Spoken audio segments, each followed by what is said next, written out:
April 23rd, St. George, Martyr. St. George was born in Cappadocia at the close of the 3rd century of Christian parents.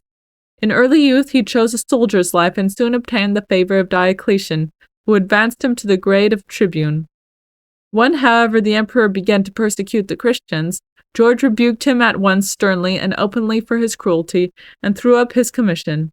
He was, in consequence, subjected to a lengthened series of torments and finally beheaded.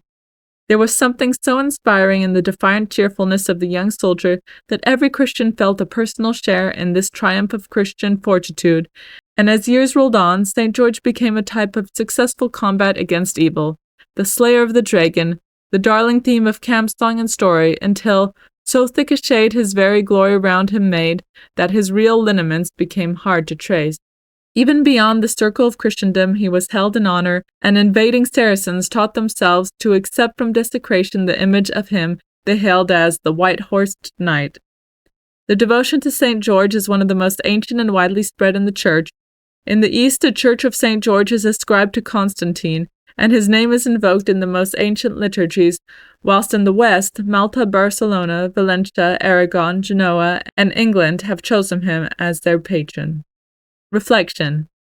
What shall I say of fortitude, without which neither wisdom nor justice is of any worth?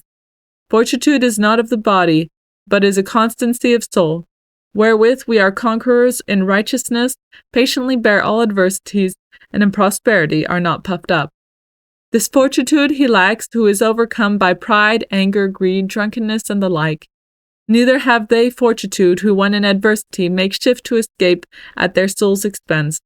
Wherefore the Lord saith, Fear not those who kill the body, but cannot kill the soul.